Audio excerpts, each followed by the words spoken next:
Happy New Year. We are here. We are the Fresh Eggs Podcast, live from the FingerLakes1.com studios in North Park building here in Seneca Falls. I, of course, am Paul Russo. If you're new, across from me is my partner in crime, man, myth, legend, Nick Felice. Nick, how you doing today, buddy? What's going on, everybody? Happy New Year. It's a new year and the same old stuff we're going to be talking about. Yep, same crap pretty much, but it's a new year, so we got some new stuff to discuss. We back a week earlier than we anticipated, but that's all right. We appreciate it, obviously. And so we've been away for a week, which is a bit of a long time in the sports landscape. A lot has happened. Yeah, and we are we're eager to get to some stuff. We're going to get to some stuff in the sports world we haven't been able to get to recently, and I know Nick is excited about specific Not for every topic. But obviously, we'll have to discuss some of it. Obviously with the NFL, regular season wrapped up this past weekend, so we'll discuss the final couple weeks. And then obviously the playoffs, we'll take a look at really the first week, the wild card round this upcoming weekend. Take a quick look at the bowl season, as well as college football playoff. I know Nick probably doesn't really want to talk about that, but we're going to have to get to it, buddy. We're going to have to plow through that together. Roll Tide. And then we're going to get to some other basketball stuff, NCAA and NBA as well. Stuff we haven't talked about in a while because football has just chewed up a really big portion of the stuff around here. And, I mean, at least from the NCAA side, we'll be talking about football for another month still from the pro side of things. And then after that, probably won't get to too much of the pigskin side of things till probably closer to the draft. We'll probably discuss a little bit about that, obviously, but that's for some podcasts down the line. So with that in mind, we'll get to our first topic of the night, which is, of course, the NFL wrapping up regular season, as I alluded to just now. Really, it was a really entertaining final week of play from across the league. Whether it was from teams still trying to secure whether it was playoff spots or, let's see, we had some buys and playoff berths, obviously, that were up for grabs still technically. Yeah, no seed was clinched in the AFC. No seed. You're right. Well, yeah, you're right. No seed was clinched. It was just Saints and Cowboys were the only two locked in. And then obviously gameplay from other games where maybe nothing was really on the line, but there were some entertaining games being played.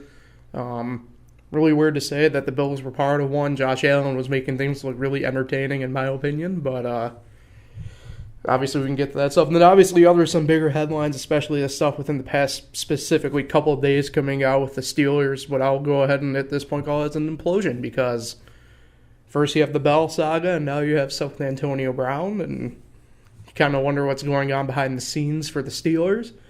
And then obviously we talk about the coaching shuffle. Will there be one for the Steelers? Time will tell on that one, but already stuff going on that front. And then I think the big headline here for pro football talk might be Nick Foles, because this is kind of nuts what he's doing here. It makes you wonder what you kind of have to do with Carson Wentz at this point, in my opinion. But it is definitely weird. Yeah, a lot of headlines to kind of get to a little bit with pro, so we'll kind of condense it as best we can. So anyway, with that, I mean, we'll start with the Steelers implosion because that to me is really it's really interesting and really entertaining to kind of get a look at. Like I said, the stuff you gotta wonder if there's something behind the scenes, whether Coach Mike Tomlin, has lost the locker room at all.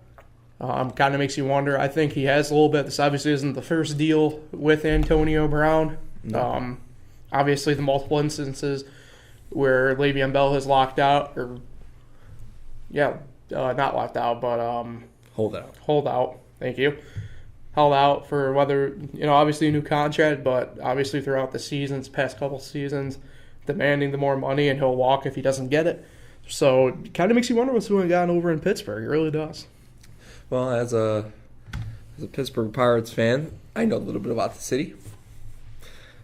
I know it's it's nice looking. But anyway, I know Mike Tomlin he's a Pirates supporter, and I like that guy. I hope nothing happens to him. I think he's a good coach. Goes to the playoffs a lot. I don't think it's his fault of what's going on behind the scenes. Yeah, he should take responsibility for it. But we've seen this from Brown in the past when they've won on their winning teams. And I think he's just a troublemaker. And Bell is his baby. Should get out there and play, in my opinion. And it sucks because they're really good players, but it's hard because you need those players to win. But the players are not the nicest guys outside of the game. So yeah, you could definitely say it's implosion. I think there's definitely a problem. Obviously, they're not winning in the way they want to, and Big Ben's getting up there in age. I don't even like Big Ben, really. What do you think of him? Well, he sounds as though he's a bit in the part of the issue with Antonio Brown. Apparently, the main scuffle this past time around with Brown was with Big Ben. It makes you wonder, at the same token, what the deal could be with that. I mean, I've always felt from a quarterback perspective, Ben has been underrated compared to the rest of the league, but I don't exactly personally like him as a human. No. So that's where I stand. He's a good quarterback. Anyway. I mean, he's won the Super Bowls, but he's also played in a weak AFC North specifically. Same with Brady in the AFC East. There's a reason the last 15-something Super Bowls, it's been either Big Ben, Peyton, or Brady in the Super Bowl besides Flacco the one year. Yeah, they just play in a weak conference. I mean, I still think it's going to be Brady again this year in the Super Bowl. Sorry, early prediction. I don't. It's going to be tough for some of those teams. Like Phil Rivers is going to be tough to win 3 straight road games.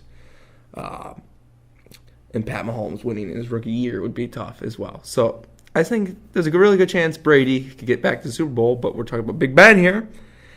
And he's a good quarterback. I don't know if he can ever win again, though. He's got some really good talent, and they still can't make the playoffs. So it's like, and Juju, good guy.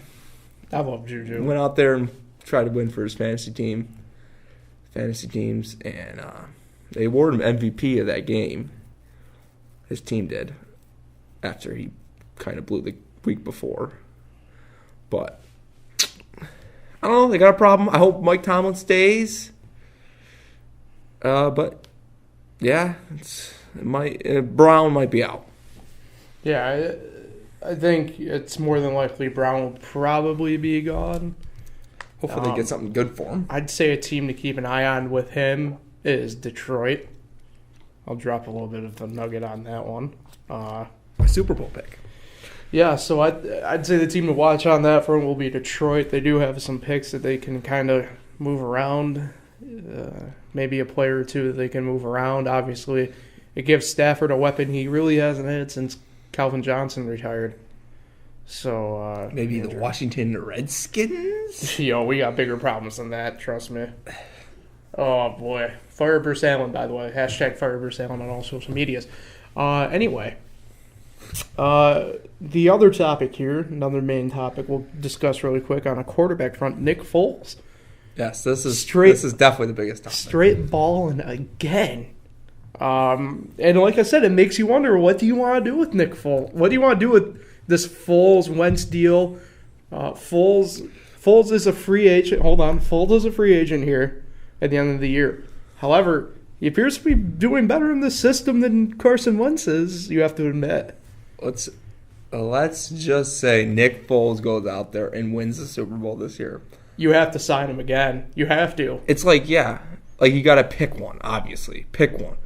But wouldn't you want to pick the guy that's won back-to-back Super Bowls? Like, there doesn't get any higher than that. That's what I'm saying. Like you're almost forcing a hand. it's like they keep saying, "Oh, Wentz is our guy," even though this other guy continues to win Super Bowls. Yeah.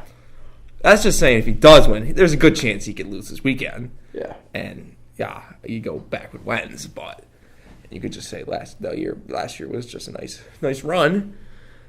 But what if he does win the Super Bowl? Because I think he's got a really good chance to go into Chicago this weekend and win that game. Even though I am on the Trubisky bandwagon right now. God, the Mitch Trubisky bandwagon. But he's also never been in the playoffs like Mahomes. Goff's been there. But I don't know. It's very interesting playoffs. Yeah. I think it's one of the deepest playoffs, to be honest. I think there's a lot of teams you could say could win the Super Bowl this year. Yeah. There's a lot. Yeah. It's a relatively wide open field. Really, I mean, obviously your Lions aren't in it. But other than that, our picks are still in it. I said Saints, Texans. You said Lions and... I think Jaguars. Oh, never mind then. Ooh, never mind. I thought you said New England for Super Bowl. I might have been. Either way, it sounds like an educated guess. And then, so before we get into our guesses / predictions, before we officially move into that side, one last thing I want to talk about quick, at least from the regular season front, is definitely the coaching shuffle already beginning a little bit here.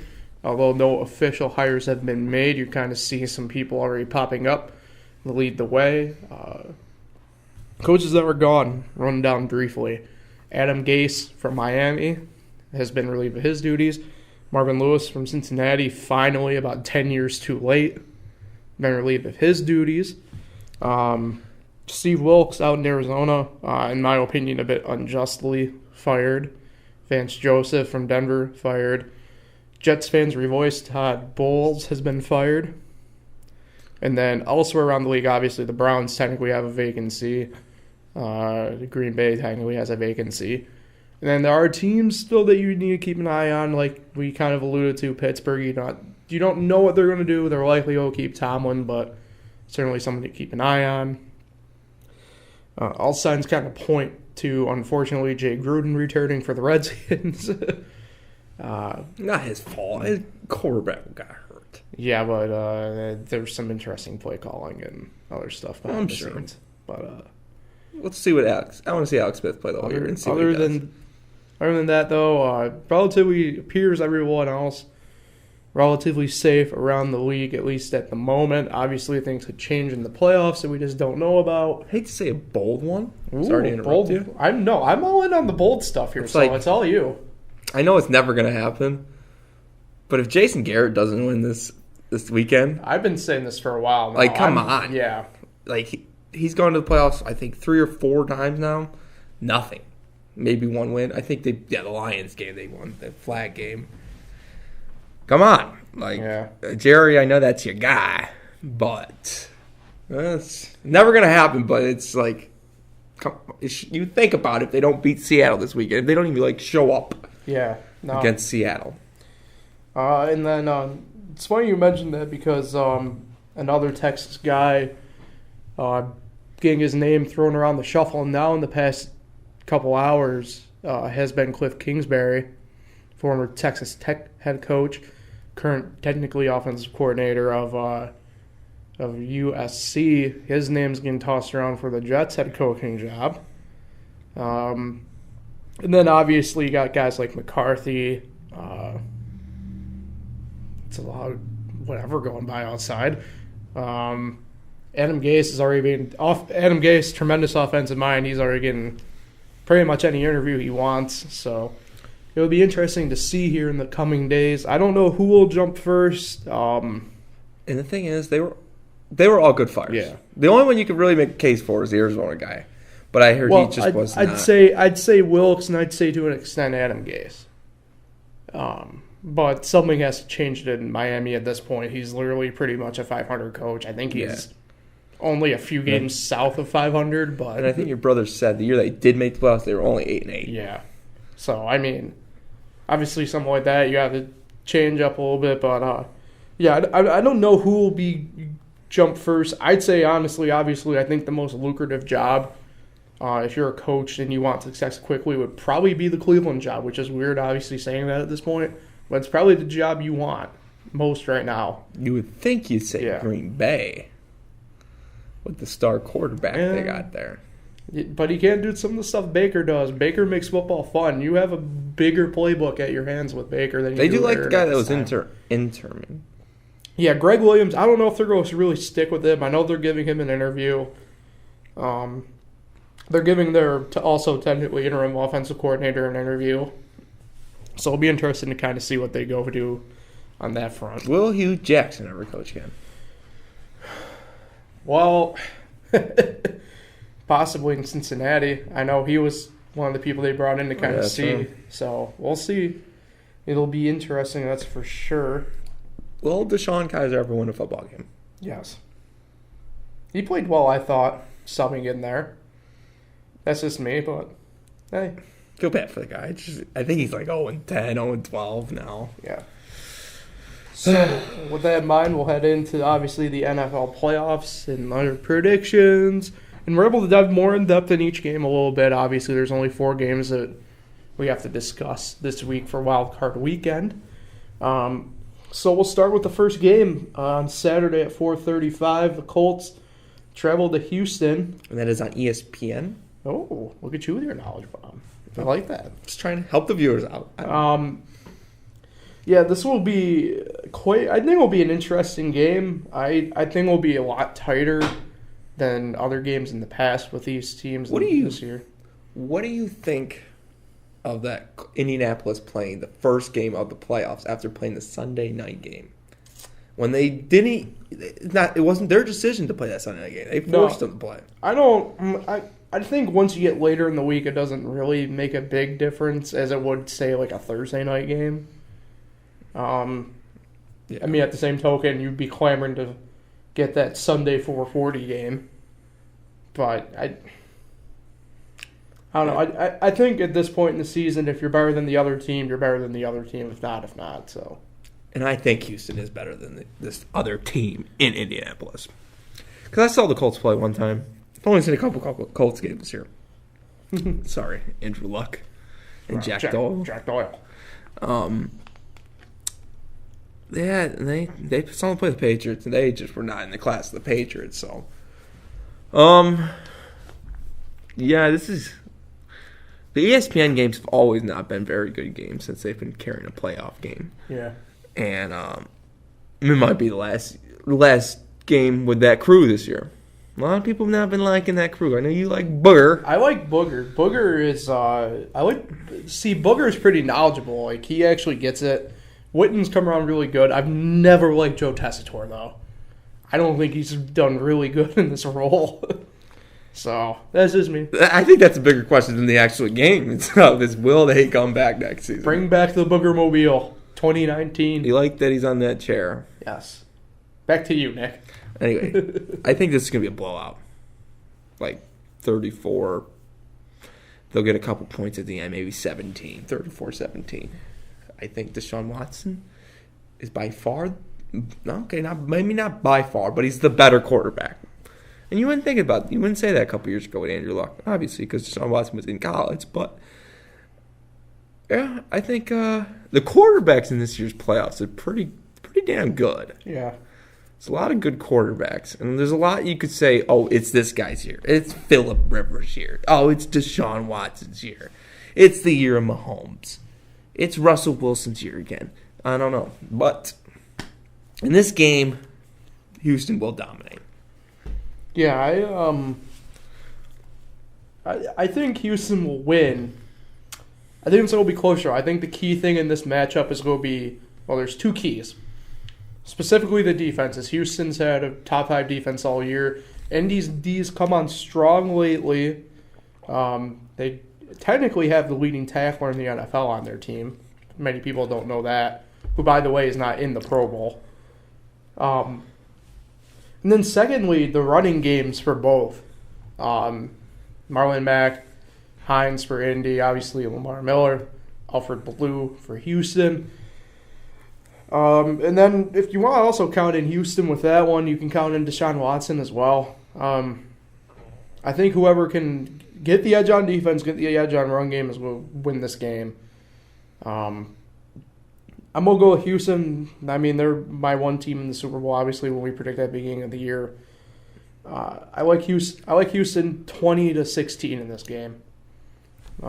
It would be something if the Colts win. Yeah, because they would play the Chiefs in the next round. I think this is more of a toss-up game than people really realize. This is going to be a really good game, a really tight game. Andrew Luck.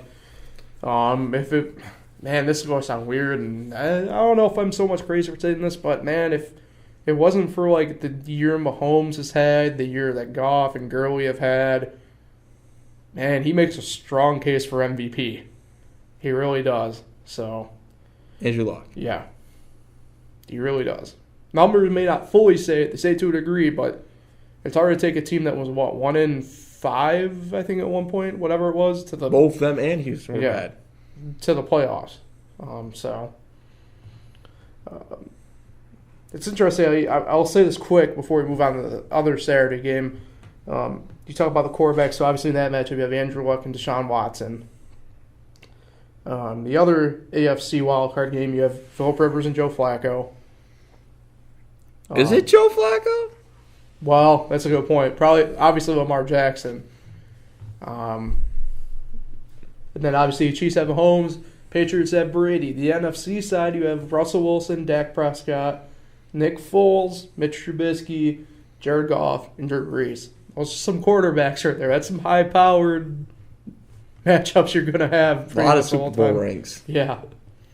Well, specifically from only one individual, but yeah. No, you got Brees, Wilson, Foles. All with one each. The other one you got? One for the thumb. The other Saturday game, Seahawks at the Cowboys. But before you get to there, I just want to say one more quick thing. Go ahead. I was going to say, if the Colts do win this game, they will be playing the Chiefs, and I'm pretty sure the last time those two teams had met in the playoffs was that year the Chiefs blew a 20, 30-point lead against the Colts a couple of years back. Wow. A lot of players not playing in that game from where they were, but I do remember that game, and I think the Chiefs fans definitely do. Stat your face with Nick today. Yeah. Now to Seattle. Yeah, that's right. So Seattle goes to Dallas to play the Cowboys. And surprisingly, it's on Fox. Oh, what a stunning turn of events. There's been a lot of people. We get trapped with Joe Buck and Troy Aikman. Kill me now. Calling a Cowboys game. A lot of people saying on Twitter, this has probably been the most Troy Aikman and Joe Buck have called the Cowboys this year. God, I hate them both. Oh, yeah? Yeah. I thought you were going to keep going. I mean, I don't like him either. I like Joe Buck. You don't like Joe Buck more? Please show the audience your face. You like Troy Aikman better. Troy Aikman's a caveman. He's very biased. You don't say. What do you see your least favorite out of Witten and Romo? I love Romo as a broadcaster. If I had to rank him, I'd go Romo 1, Witten 2, Aikman 3. Yeah, I probably agree because Witten's just boring. Yeah. I'd like to put him over Romo, but Witten's just boring. Yeah. I won't say he's my favorite out of the Cowboys. But it's getting... I mean, when the Cowboys are in the playoffs, it's almost you can guarantee that they'll be on Fox. And it's just kind of sad that we know that. Mm-hmm. It's like, why can't they play the ESPN game? It won't ever happen. And but more towards the game itself, it's gonna be a great game. I think it's gonna be I hate the Cowboys because I like to see them get to the playoffs. It's almost like LeBron James. I hate LeBron James, but I love to see him go to the finals and lose every single time. And I would love to see the Cowboys go to the playoffs every single year and lose. And I hope it's this weekend. Really do. I'd rather them go over 16 every year. Really? Yeah. Just crash and burn. But the playoffs, man, they get all their hope. All those Cowboy fans get their hopes very high, and they lose. They're going to make a huge mistake signing Dak Prescott. That he's all right. He's all right. He's a game manager quarterback. But you can really make a case he's the worst of the 12 quarterbacks in the playoffs. There's a really good case you can make that. I think he is. Yeah, Luck's good. Maybe Lamar Jackson. He might be better than Lamar Jackson. But if Flacco plays, Flacco's better. But I like Seattle in this game 35-30. Russell Wilson's going to have a fourth quarter drive to win this game. But I also could see all the calls go the Cowboys' way just to get them in that divisional round. That's right. Native Texan Walt Anderson and his crew are refereeing the game. Oh, of course they are. So. I'm trekking the same way as you. I like Seattle 31-20 in this game. You think it's going to be two score game? 2 possession, yeah. So that's where I stand on that. And then Sunday, 1:05, Chargers go to Baltimore to face the Ravens. Definitely the most least excited I am for a game this weekend. This is definitely probably the least exciting. I don't think this is going to be really high scoring. Stat to note, though, this is the 9th 12-win wildcard team that we've seen. Yeah. They're 3-5 in the other 8 games that they played in the wildcard. So, I like the Chargers, but history tells the Chargers could lose this game this weekend. But here's what's on this side. I don't think the Ravens are all that special. I think they're all right. I think they really should play Joe Flacco over Lamar Jackson. I mean, luckily Baker Mayfield and some of those stupid play calls, or they would have lost that game the Steelers would have been in. They would have lost on the final week of the season again. I mean, Philip Rivers, it's gonna be a tough uphill task for him to make the Super Bowl. A lot of people are high on the Chargers this year. They needed to win that division. They needed to be the 1 seed. Such a huge difference between the number 1 seed by home field advantage throughout the playoffs, and now you're playing the first week on the road in Baltimore. I don't know. I'm gonna go. I hate to say it, I'm gonna go Ravens 20-17. Yeah, I'm not completely on board with you. Me and you have kind of follow a similar line of thought. Obviously, Baltimore's a primarily run offense. San Diego can kind of be that sometimes. Although they have obviously better weapons and a better arm on their quarterback, obviously. I don't see this being a really high-scoring affair. I'm going to go 13-10 San Diego or Los Angeles wins this game. I don't see this game really breaking out. Just the way just your thoughts on it. Los Angeles coming back across the country. Baltimore's defense is definitely the strong point of their team. They didn't step up against the Browns at the end of that game. Luckily, they won. Yeah. So that's where I'm going to go with that game. And then, and that game is on CBS. How about that? Then, obviously, the final wild card game of the weekend, the Eagles are taking on the Bears at 4:40.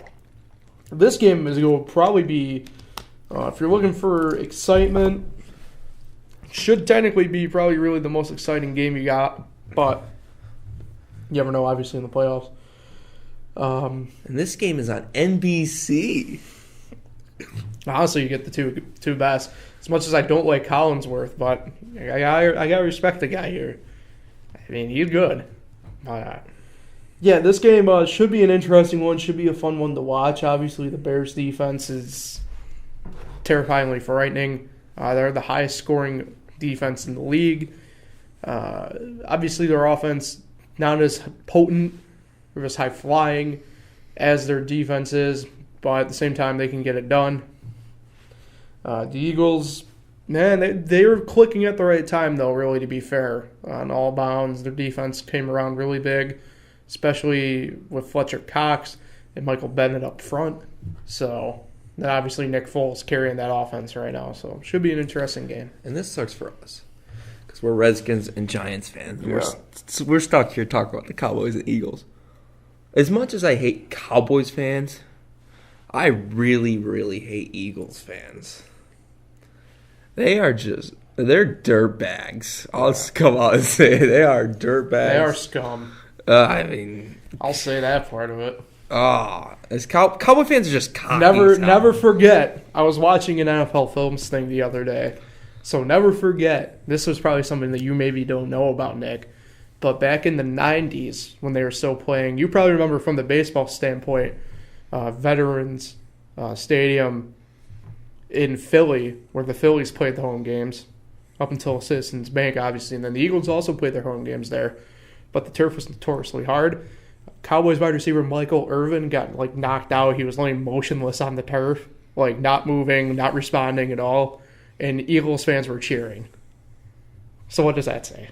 Yeah. I mean, Cowboys fans are not cool dudes either, but they're just cocky. Yeah.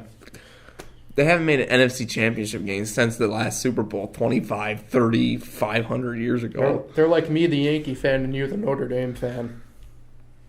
Yeah, I guess. The Yankees have won. Cowboys haven't won in years. Yeah, but I'm talking about 27 championships. Oh, yeah. Okay, that way. Yes. We're America's team. Yeah. I see it now. That's definitely true. I hate to say it, but I like the Bears. I'm rooting for the Bears in this game. But the Eagles are going to have a second half comeback and win this game 38-30. I think it's going to be high scoring. I really do. Riding big expletive, Nick. Wow. I don't think Khalil Mack's going to show up in this game. Wow. He's not going to show up in the second half. Where is he? Where is Prince Mukamara is going to let a couple touchdowns get by him because Elshon is going to score him. So, I'm going to go complete opposite of you. I think the Bears get this done. I'm going to go 35-19. Okay. Bears will get this win. Not by Nick Foles' fault, though. I think that defense gets caught up a little bit, surprisingly, by Mitch Trubisky. So. I think the Eagles might make it back. Yeah, you never know. That's where we stand. And obviously next week we'll recap the games, get into the divisional weekend for you guys. And while we're here, still talking about football and playoffs and all the fun stuff. Well, unfortunately for Nick and the rest of our friends, but not for me, the bowl season and college football playoff keeps chugging along for a couple more games.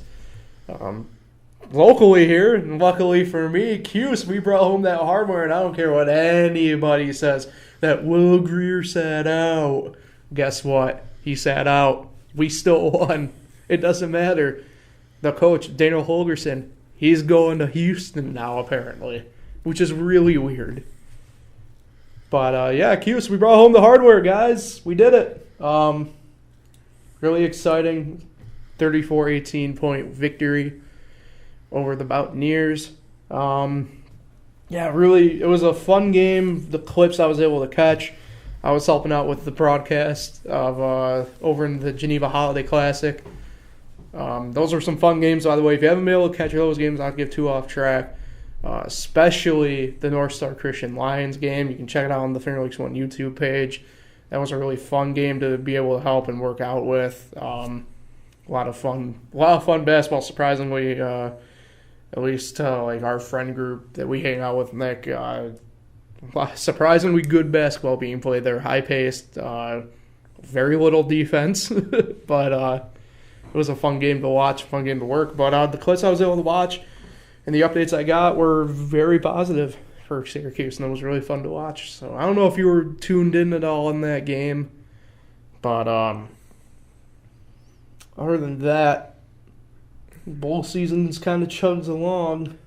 Good for Syracuse. It was good for Syracuse. I'm just so happy you finally put Notre Dame on the bottom line there, and it says Notre Dame flops. Well, thank you. I've put him up there before. No, go back and look. No, I have to. This is just We've had a lot of Urban Meyer up there, and today was Urban Meyer's last day. I think we've only had Urban Meyer up there like once. We had a whole segment about Urban Meyer. Probably because of Pat. Was that a Pat episode? It was a Pat episode. But, Notre Dame, I'll just say, by its answer here, even though it was 30-3, that was the best 30-3 score we've had all year. Was that the only 30-3 score it that's been all year? 2 of those touchdowns at the end of the second half was because our cornerback / safety got hurt there, Love. And we had to put that number 8 dude in there, and he couldn't guard no one. And he allowed 2 touchdowns right before the half. I think it should have been 16-3 final. And maybe 9-3. Because, well, that was stupid, that hole they gave him in the second half. Notre Dame should have won the game. I'm not saying they should have won the game because the offense just never showed up. Because that Clemson defense is for real. But I don't care what the history says that we're 0-6 in BCS games. This should not affect us next season, whether or not we're undefeated or not. Again, every time we're undefeated, we should be in the playoff. And one of these years we're going to win. Because we are ND. And I like Book. I like Ian Book. But we need a quick receiver. That's what we need. We need a quick receiver. Our receivers aren't very quick. Dexter Williams is a stud running back. Did a good job. And it really hurt. It really hurt. I wish we had those 2 offensive linemen that we had last season. So it was more of a younger offensive lineman. But they did a good job for the most part all season. Definitely a better affair than, even though we scored more points in the Alabama game 6 years ago. Definitely a better affair. I see there's a little hope. There's a little hope. I don't know where, but there's a little hope. You're struggling right now, dude. You're struggling. We're gonna win. We're gonna win a playoff game one of these years. All right. And then, you bring it up, Alabama. Game was really closer than what I think the outcome really was. Alabama up by 21 at halftime. They ended up winning 45-34. Oklahoma was never really in contention to win. That's what I was saying. Like, they weren't really ever in it. They made it a game, but at the same time, you never thought in the back of your head. Kyler Murray honestly might have had one of the plays of the year though. Great throw on the run, cut up the middle on the throw too, which is really a ballsy maneuver. Sets up for a good championship game. It does set up for a good championship game. I know some people aren't thrilled about it, but it's just they have the best players in the league. Yeah, I mean they're the 2 best teams. They have the most talent. They deserve to play. Good for college football, but it leaves a lot of no hope for these other teams. Yeah, so obviously we'll be here next Tuesday, the day right after the game. So predictions for that game then, Nick? You got anything? Going to be another great game. That Clemson defense. I saw that Clemson defense a lot because I watched that game more intensely than the Alabama game. So I'm going to go. They're gonna shut them down. They're gonna shut them down. 23-13. No, 23-20. They'll get a touchdown. It'll be a close game. 23-20. Clemson will win the game. Sorry. I'm gonna go Clemson 28-21. So similar outcome to you. Clemson wins the game. I think that gap though is a touchdown. So I'm going with 28-21. I mean, does Alabama really win back-to-back titles? Huh? I don't think they really have. No, it's like every other year. I mean, yeah, they're in it every year, but every other year. They seem fun fact, I think you even brought it up actually a couple weeks ago when we were last on, that no national championship team has been undefeated before. So this year will happen. Yep, since and it'll be since they moved to the playoff. I think someone said it's like the first 15-win team since Penn, like back in the 90s. 70, something crazy like that. So, first undefeated team though. We're here with that though, so that'll be cool. before we move completely out of college football, just a couple of minuscule headlines to touch on. Mark Reich retiring from the University of Miami. They hired back Manny Diaz. Really great hire. I know Pat's happy about that. He's a U fan. He was the defensive coordinator down there for the past few years. Created the turnover chain. They create the turnover chain. He should do well. The players like him. He is, not to make it sound weird, but he does have a cultural appropriation with the area. He is of Cuban descent. Obviously, Miami is a big Cuban area. This will be very good for the program down there that's higher. Obviously, players like him. He's a player's coach. He should do fine down there. Miami tends to do really well with these player-type coaches. Look at their track record with it. They typically walk away with a championship at the end. Urban Meyer. Urban Meyer retired. What did you allude to? Sorry. He retired today. I touched on it about the Syracuse game. Dan Holgerson is going to be taking the Houston job. Houston let go of, I forget the guy's name on top of my head. It's a really cool name. Either way, he got fired after 2 years. Really odd fire, in my opinion. But they bring on Dana Holgerson, which really leaves a lot of questions, in my opinion, about the West Virginia program. Whether things are, we'll go clean over there by the NCAA terms. Then obviously Urban Meyer's retiring. Didn't see that one coming at all per se, but Major Applewhite? Yes, Major Applewhite. Thank you, Nick. It was a cool name. But Urban Meyer retires. Ryan Day will take over. He was the interim head coach this past year for 3 games. Should be interesting to kind of see what happens there. And then obviously once everything shakes out here, you never know who's going to be moving where from major programs.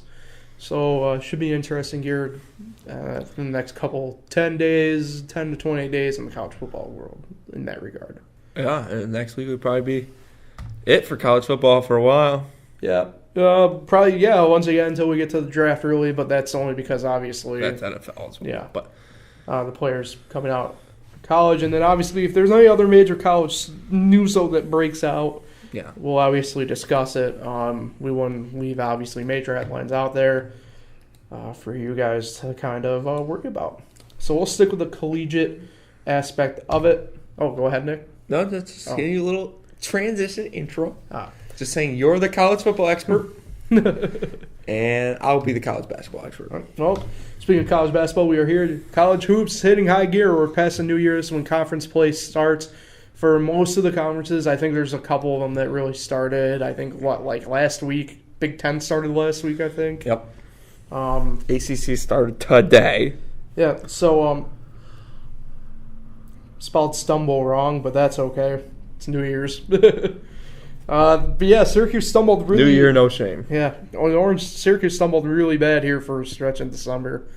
Kind of step back right against St. Bonaventure.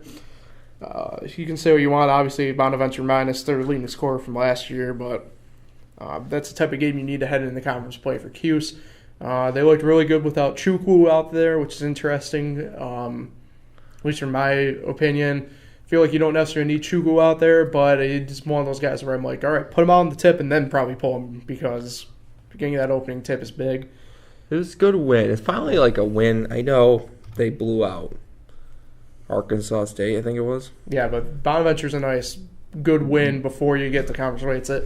The way they won is a nice confidence boost. They finally had a win where there was no chance in hell that St. Bonaventure was winning the game from the very get-go. Yeah. It was nice to see that from Syracuse. Yeah. Syracuse will play their first ACC game this Saturday as they go on the road to South Bend at the Joy Center. Yes, a classic ACC matchup. Notre Dame and Syracuse. the granddaddy of them all. At least I miss the old Big East. I know you do. Carry on. Today was the ACC opener. Notre Dame went to Virginia Tech today to lose 81-66. Virginia Tech is now in first place at 1-0. And Notre Dame is at 0-1. And it's tough, Notre Dame, they don't have a senior on their team now. They're 2 seniors. One transferred, and Rex Pfluger, who's supposed to be the heart and soul of the team, tore his ACL against Purdue. And he's done for the season. So it's going to be tough. No SRs in the book. Not this year. But Mike Bray's going to have one of his best coaching years if that team even wants to be considered for the tournament. He has been linked to the UCLA job, by the way. Oh, you shut the hell up. He is a former Duke assistant. Another former Duke assistant is Jeff Cable, who had an 8-24 Pittsburgh team last year, has gotten them to 10-3 going into ACC play. Interesting. And they were projected 15th out of 15th going into this season. So not a bad job so far by Jeff Cable, former Duke assistant. Let's just say it now. These people in the ACC, these writers who predict this, are doing terrible. Syracuse in football, for instance. Yeah, that was bad. Pitt right now in basketball. They don't know. They're just going off from last year. Yeah. And you got it. The coaches in the ACC is unbelievable. The fact, I know I just watched Buzz Williams today. The fact what he's done with that Virginia Tech team, that team was terrible. And he's turned them into a top 10 program. I don't think they're top 10. I watched them today. They're a little overrated to me. Well, they are 10 in the nation. Yeah, they're 10. They're barely in there. They got Blackshear. He's a good 6'10 center. Good guy.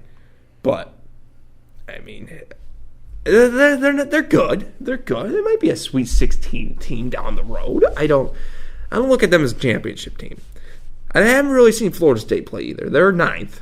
They're ninth in the rankings. They always play tough, though. Yeah, Leonard Hamilton, good coach. Yeah.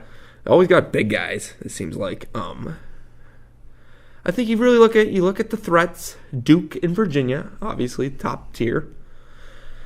North Carolina, I don't think this is one of their better teams they have. It's a good team. They're like Syracuse, good team. Syracuse is a good team.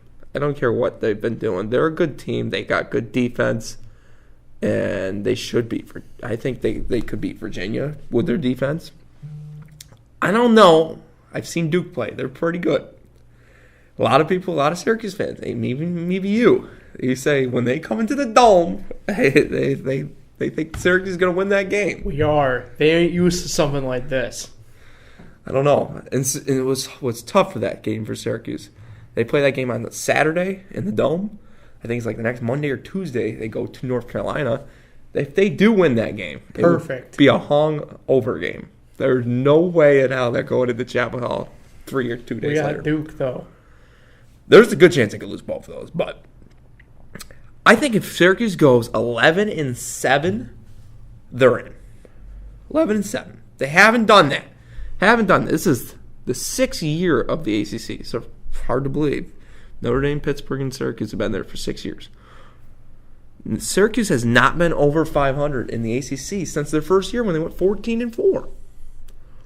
And they've only won one ACC tournament game. That was last year against Wake Forest. I mean, I don't know. I think you hate to say 9-9. 9-9 would be about 19 wins. I mean, it depends who they beat. If they go 9-9, it depends who they beat. Like last year, they were 8-10. They beat some good teams. Still don't know how they got over Notre Dame. Don't get that. We went into the Dome and beat them. Easy, Gottlieb. I don't get it. No, we don't like Gottlieb either. He hates Notre Dame too. Well, maybe if you didn't steal credit cards from there. Oh, wait. But if they go 9-9 and beat some good teams, they're in. 8-10, I don't think it gets them in this year. But you never know. 11-7, they get that, they're in. They got a very favorable schedule to start. Their first 5 games, I mean, I'll say it, Notre Dame's a good winnable game. It's on the road. They got like Clemson. I think Georgia Tech's in there. One of the first 5 is Duke, though, at Duke. That's going to be tough. They could lose that, but if they go 4-1 to start, we go shock the world. Yeah, they've done it before, so I don't know if it's really that shocking anymore. I don't know. I think they're good. They're good. North Carolina's good. Virginia and Duke are obviously good. NC State, Virginia Tech, and Florida State. They're second tier. Clemson, you don't know. Obviously Notre Dame, you don't know. And Pittsburgh. I'll say Pittsburgh. I've told you this, I think, before. They're a sleeper team, especially with Jeff Cable at the helm. All the other teams are just there. ball. You take over. Yeah, so before we get away from college hoops overall, just a couple quick shout-outs to some surprise teams that have crept up into the top 25. Marquette had a big win over UB. We were watching that game together a little bit at the end. They were up by, 30 at one point? UB tried to come back. Yeah, I mean, Marquette's a tough team the way they look right now. Then also Houston's crept up the rankings. They're at 19 right now. They've gone 13-0 to start the year. Should be interesting to see what they can do in the American. At the moment, they are now actually the highest ranked American team. So should be interesting. They'll win the American. Should be interesting to see how they can do. Ferrum was in the top 25. Yeah, they were. They aren't anymore. UB's at 20 still. They're hanging around, so should be. They should stay. If they keep winning that conference, they should stay in that top 25 all year. Yeah. Well, they're a good team. They're a tough team. So before we get away, we'll touch on the NBA quick around the association. What's going on in the NBA? In the association. That's what it's nicknamed. So don't kill the messenger on that one. But yeah, so it's a really interesting NBA year so far. The teams that you expect at the top, not quite at the top, but they are there. The Golden State and the Raptors are both in second in their respective conferences. However, the Nuggets and the Bucks are sitting atop the conferences, respectively. The Bucks passed the Raptors, huh? Yep, they do. They are technically, they're a half game up. But they have one less loss, but two less wins than the Raptors. Oh, okay. So it's that weird half game. Loss column's what you look at, though. Yeah. That's the one, because you can't make up a loss. Nope. That's my grandpa always tells me. You can't make up a loss. If you're looking at the playoff picture right now, in the East, you have Milwaukee at the 2, or Milwaukee at the 1, Toronto at the 2, Indiana at the 3, Phillies 4, Boston 5, Charlotte, they've been riding rough lately. It's been a weird season for them so far. They're in 6th. Miami's 7th, and Detroit in 8th with the Nets and the Magic pretty much hot on their tail right now. In the West, Nuggets are 1, Warriors 2, Thunder 3. Clippers are still hanging tough in the 4 spot. They're tied with the Rockets in terms of record. So they're both at 4/5. Lakers and Portland have the same record. They're at the 6-7. And in the 8th seed right now, the Spurs. The Kings are hanging tough in the 9 spot, as are the Grizzlies in the 10, the Jazz 11th. Really, the West is pretty much still up for grabs in terms of grabbing a seed, unless you're Phoenix. They're pretty much looking like they're going to be out of it the rest of the way. How far are the Heat out of the playoffs? The Heat are in the 7th spot right now. Okay, so they go jump back then. The East is a bit more obviously competitive in terms of battling for the low spot. As a Knicks fan, the only race I care about is the worst. I was going to bring that up actually quick, was the battle for last place record-wise here is between really Chicago. 5 teams. Atlanta, Chicago, the Knicks, Cleveland, and the Suns. Wizards look like they want to get in the hunt. Yeah, the Wizards aren't sure what they're trying to do right now. Yeah. Obviously, John Wall going down for pretty much the way it sounds the year if he elects surgery. So they want to jump into the party, but it's too late. And the thing with the Suns, I don't think the Suns are going to be in the. They're not going to be a threat to the Knicks because they got too much talent on that team to be the worst team in the NBA. Sun Kings. Too much talent. Ayton, Booker, they won't be the worst team. The one I'm really scared about. I mean, Cleveland's terrible, but I'm scared about the Bulls because they know how to tank. And also for the conspiracy. And the Knicks are winning at the end of the Also for the conspiracy theorists out here with, Chicago, being that low. It wouldn't be the first time that the number 1 pick kind of just came to them. Same with Cleveland. A la Derrick Rose. Yes. And what about all the Cleveland ones? 3 times? Yeah. It's a little something. Knicks haven't won it since the first year of the lottery. Which was definitely fixed. You think so? The envelope was folded. I I think it's time for us. It's time for the Knicks. It's time for the Knicks to build a team. If they can get that number 1 pick, they're getting Zion. They're getting KP back. Knox on his second year. I think we got a good team here. And then, of course, there's the talk about Durant. I'm not a big Durant guy.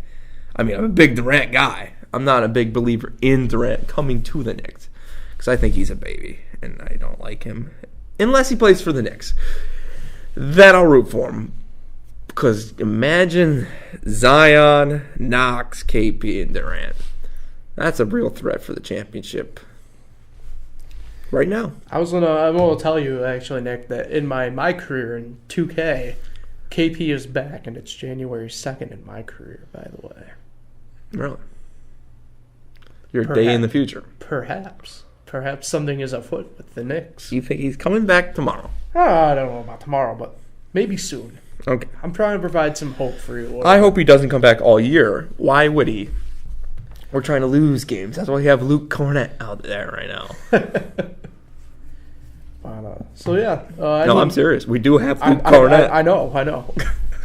Any other NBA stuff you want to touch on before we get out of here? Not a believer in the Nuggets and the Bucks until the NBA becomes a real sport. Because right now it's just Golden State going to win the finals. Still to me, damn it. What the NBA needs is a Raptors team to get to the finals. Whoa. They need that. Obviously they need the Nuggets, Raptors. If they made the NBA finals, then I'll say the NBA's back. They're back. Need some upsets. Imagine if they just got rid of series and made it a 1-game playoff. Ooh, that'd be exciting. Or if you want to keep the series, cut it to 8 teams, four per conference. Why do you need 8? Why do you need majority of teams? If you have 4 per conference, we got some really good races. Like you're looking at the Bucks, Celtics, those 5 teams: Bucks, Celtics, Sixers, Raptors, and Pacers. One of them will be out of the playoffs. I mean, that'd be exciting races. It builds more towards the regular season. And then you're talking about maybe LeBron might not make the playoffs. If they cut it to 4 teams, because the first round's boring to begin with. It hasn't been good since that 2013 when they had 5 Game 7s. It hasn't been good like that. It's been a bunch of sweeps. Heck, make it 4. 4 per conference. The regular season be thrilling. You could actually talk about, will the Lakers make the playoffs? Oh, wait. Now you don't say that because, when do they play in the second round? That's what they're talking about now. That's my take on the NBA right now. Awesome. So before we get completely out of here, we just want to send you a reminder about this. Call us in. We got the number right there on the screen for you, 866. Are we putting up the right number? We are. I double-checked this. Triple-checked it. Call that number, extension 804. Where you're from, what's your name. Give us your take. Give us a question if you got a question. If you want us to talk about the Iditarod race, tell us. We'll discuss it. We'll learn about it. All I know is Balto was a part of it. That was a great movie growing up. What's that? Balto. Didn't see him. Great movie. Basketball movie? No. Anyway, Nick, we will go to you. The first shout-out of 2019 goes to Kyle Williams of the Buffalo Bills. We haven't talked about it all show. Wow. How about that 9-yard reception Kyle today? Williams, I hope you're listening. He is. Big fan of the show. Big fan. We text every so often. Congrats on the catch. Congrats on a career with the Buffalo Bills. You poor bastard. Enjoy retirement, guy. Yes. You deserve it. And don't come back to Buffalo. Go, where's he from? Louisiana? He's from Louisiana. Stay down there. Well, he lives in Buffalo now. Well, move. All right, with that in mind, I will take us on out of here from the Fresh Takes podcast. If you haven't already, subscribe, like, share, comment, download the app. Call in, yes. And we will catch you next Tuesday here on the Fresh Takes podcast.